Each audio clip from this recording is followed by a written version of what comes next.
Hi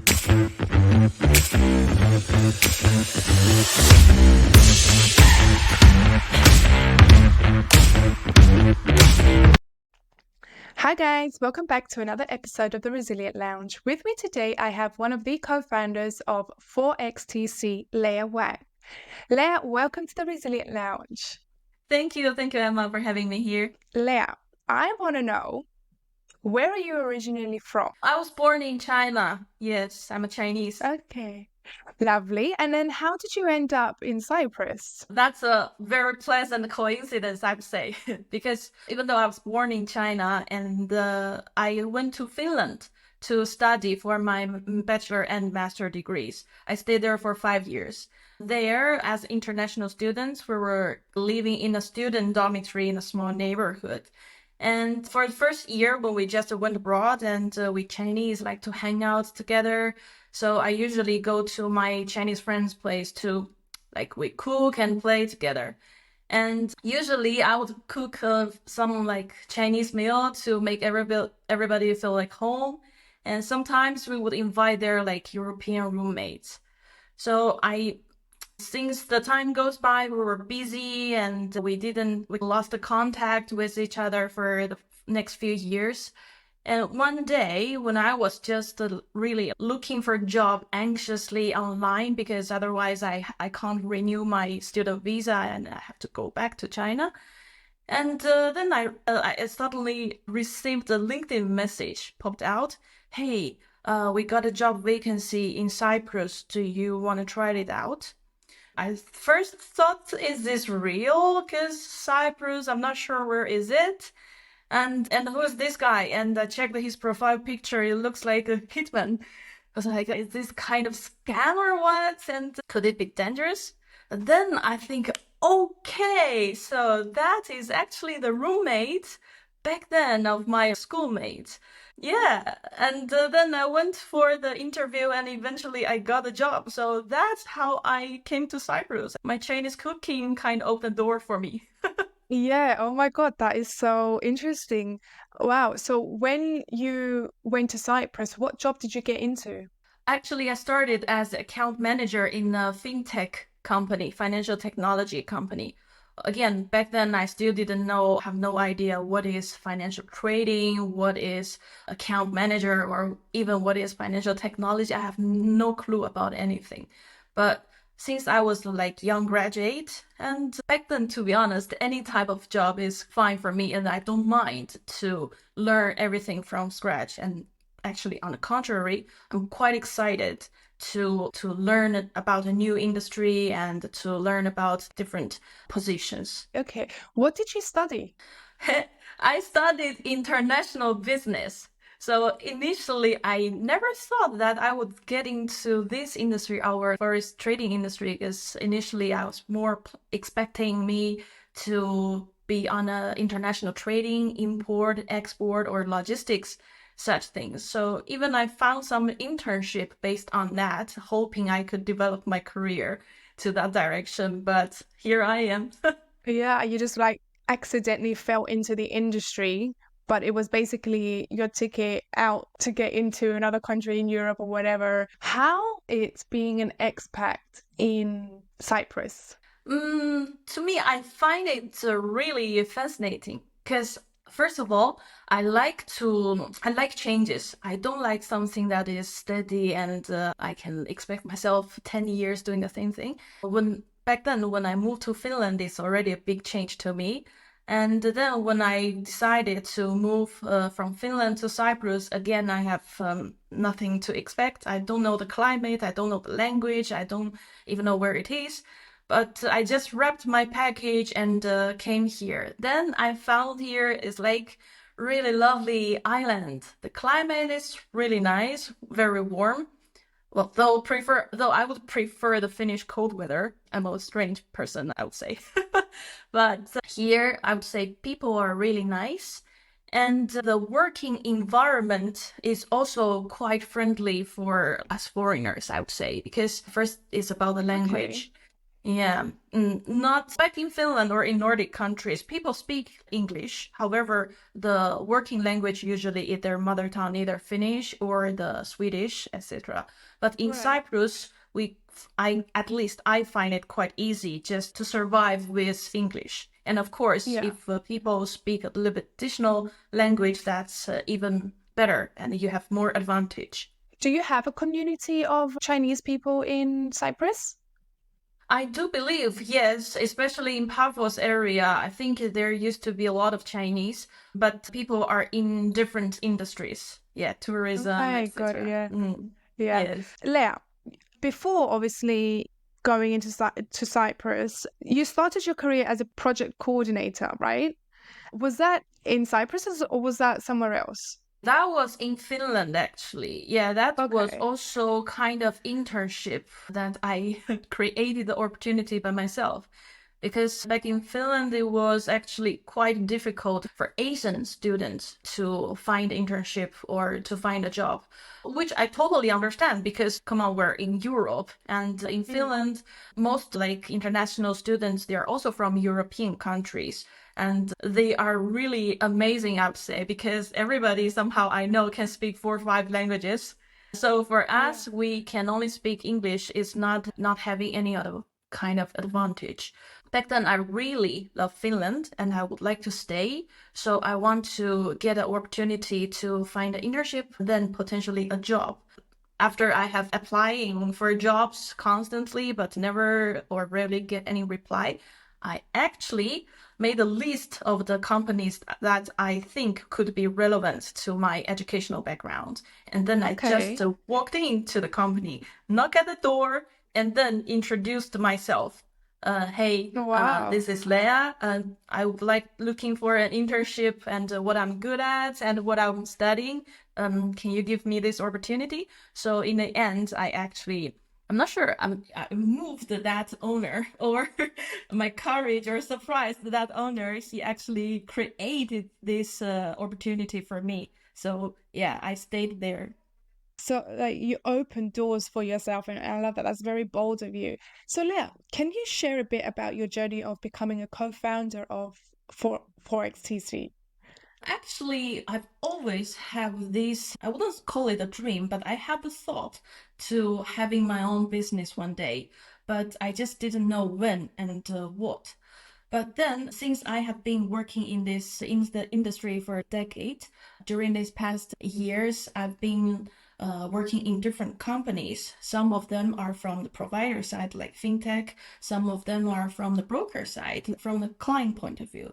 So I managed to understand the demand and supply, where people are coming from and what is needed.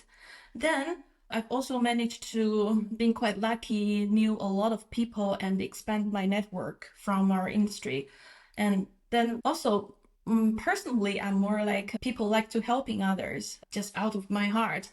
During my employment in other companies, I still like just to, okay, introduce each other to like each other. I was referring to companies like the providers and brokers to meet each other to simulate the business, put in this way, because sometimes the brokers they would need some kind of systems or resources but they couldn't find, and on the contrary the providers they would like to sell their system but they couldn't find the clients in a specific region. So I like to help to do the matching and bridging.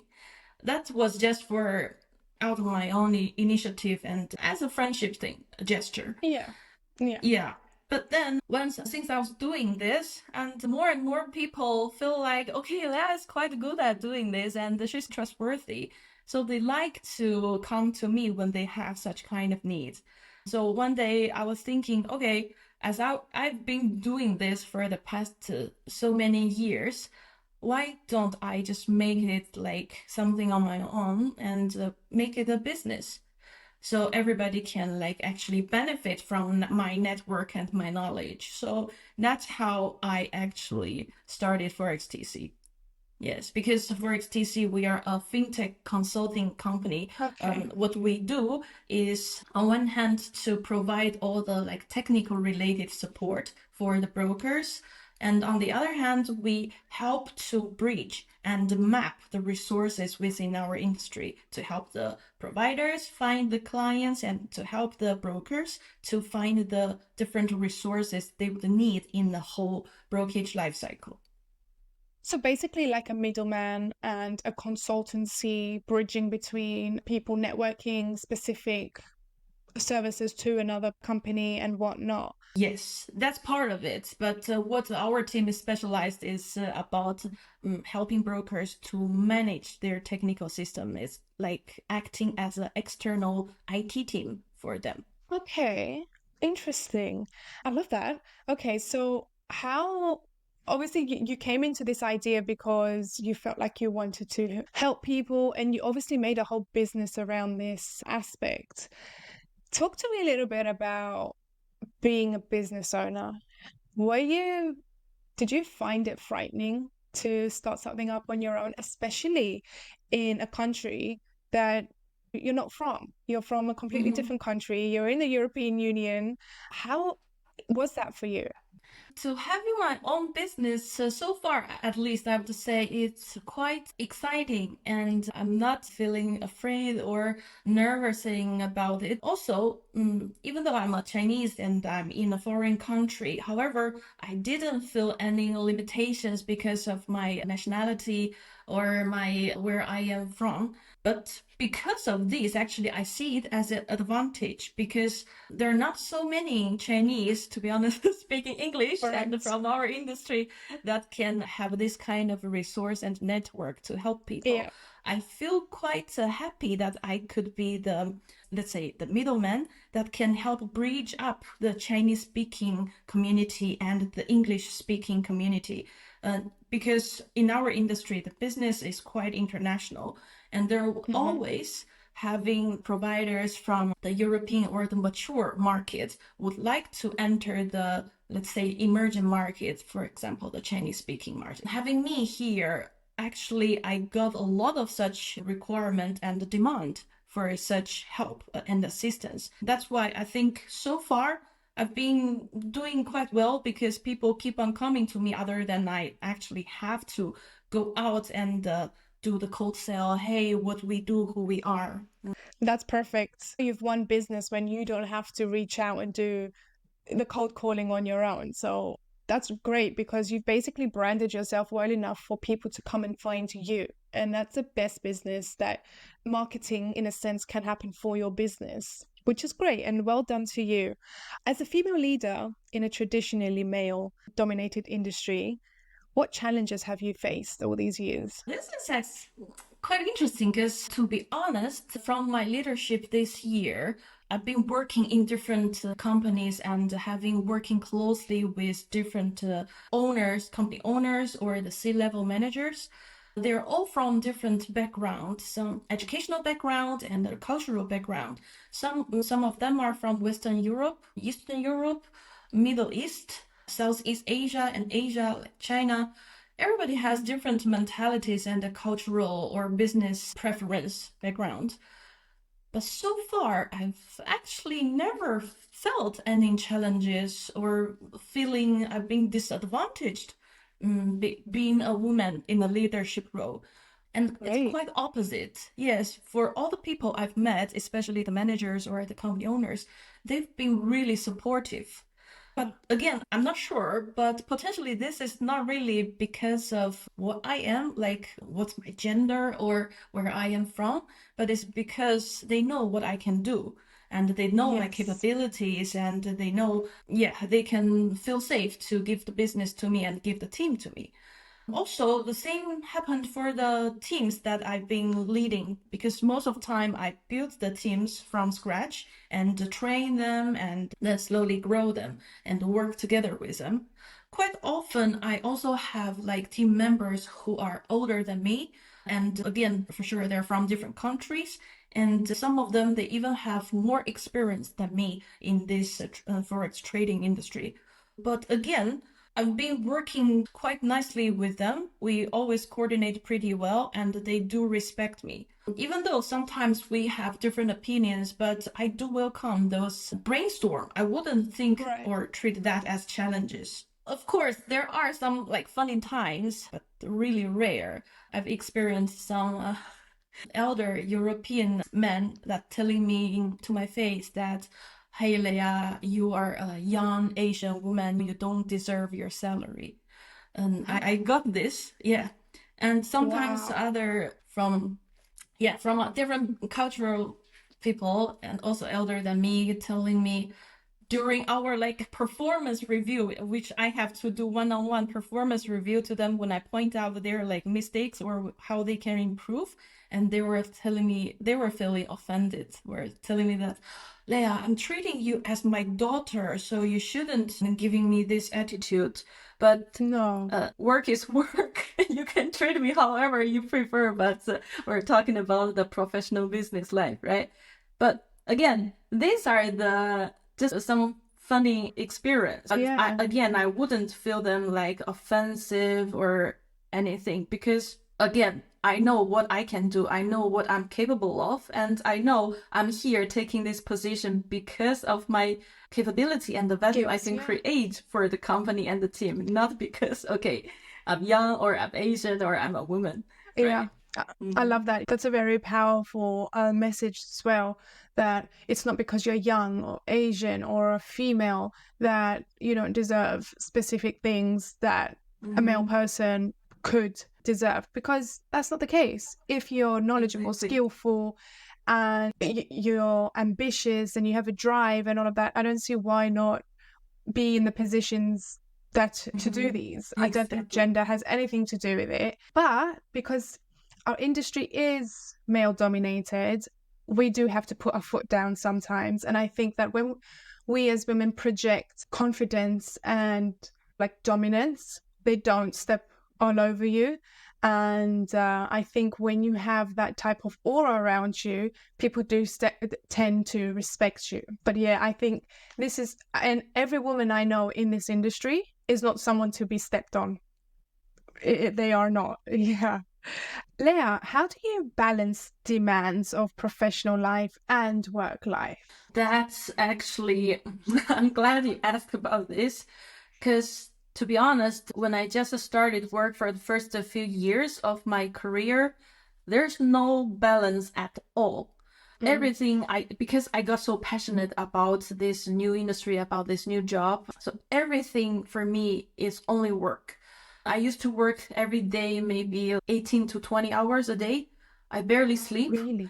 Yes, for years I was like constantly working. I'm working while I'm eating. I'm in the toilet, so in my dream and even Wow. in hospital.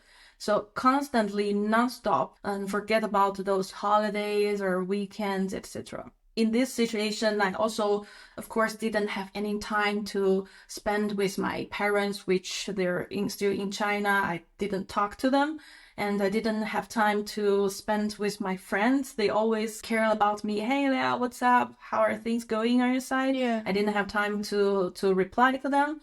And also anything, I don't notice the sunset. I don't notice the sunrise.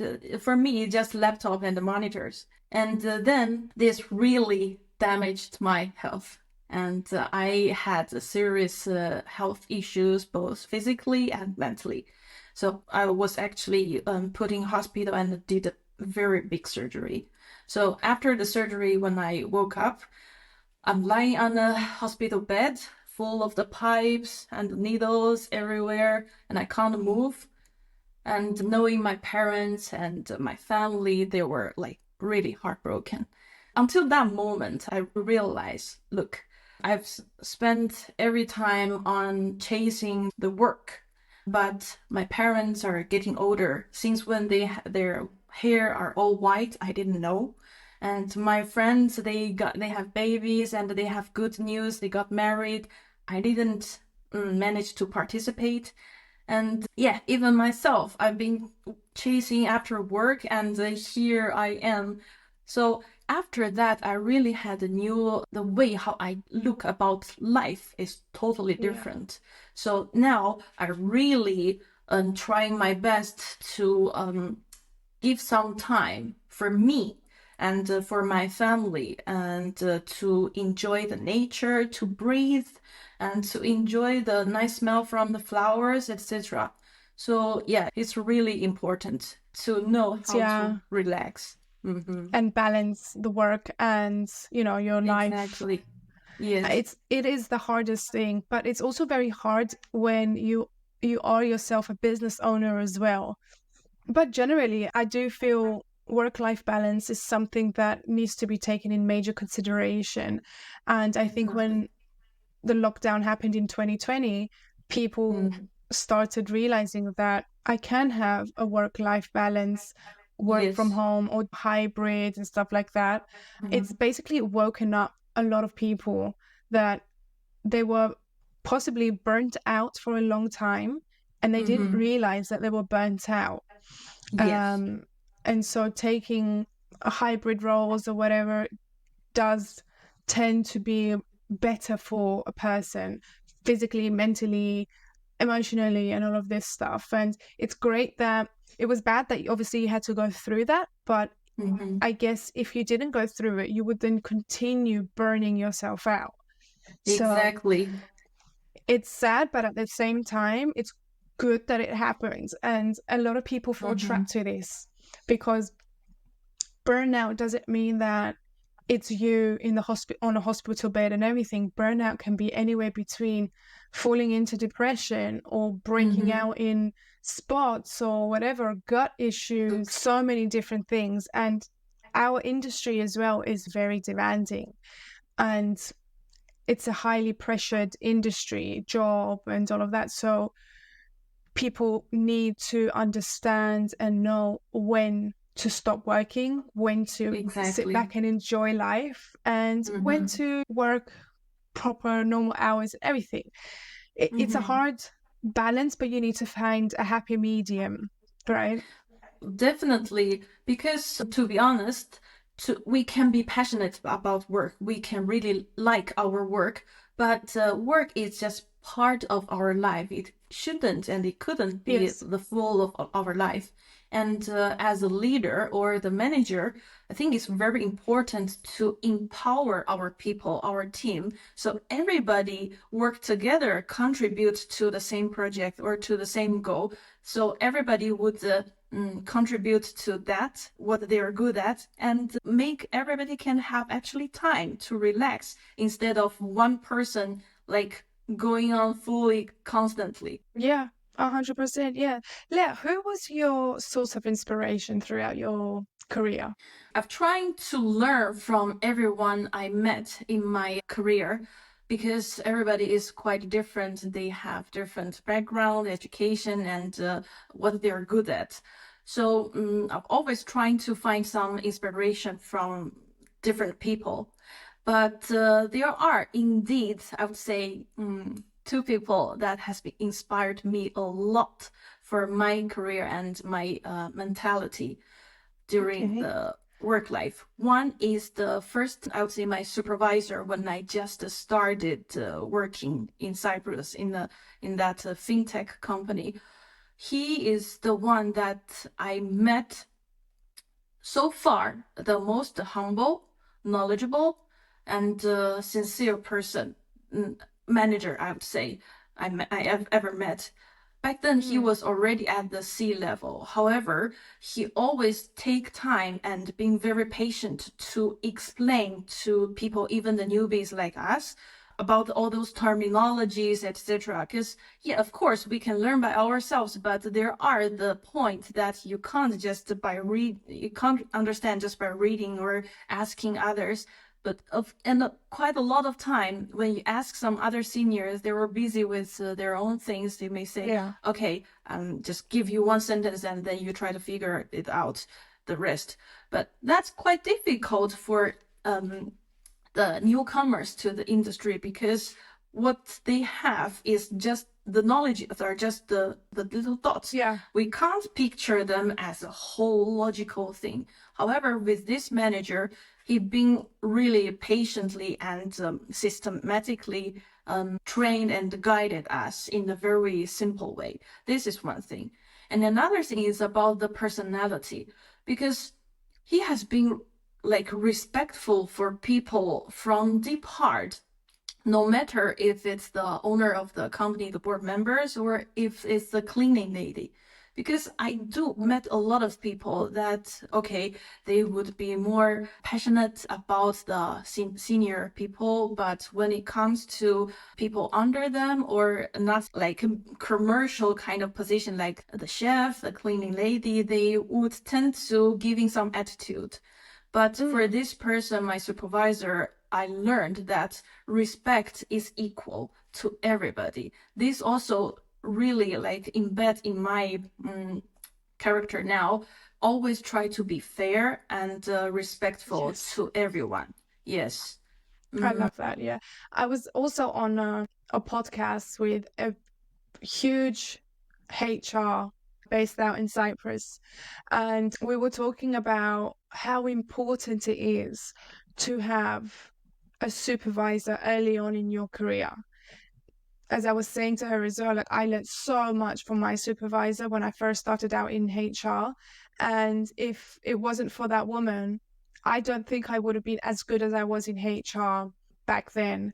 Obviously, I left the HR and went into recruitment full time. But if it wasn't for that woman, I don't think I would have been the best at what I did. And it's so important to have supervisors, mentors early on in your career, as well as during your career as well. Like always have a mentor, always have people to look up to, right? Surround yourself with all these interesting people you want to aspire to be like. It's so important, so important. Lea, for my final question, right? And before we close our pod, what advice would you give to aspiring professionals who want to get into leadership positions or generally into the FX world? What advice would you give them? So my advice would be learn how to cook Chinese food. It opened doors for you. No, just kidding.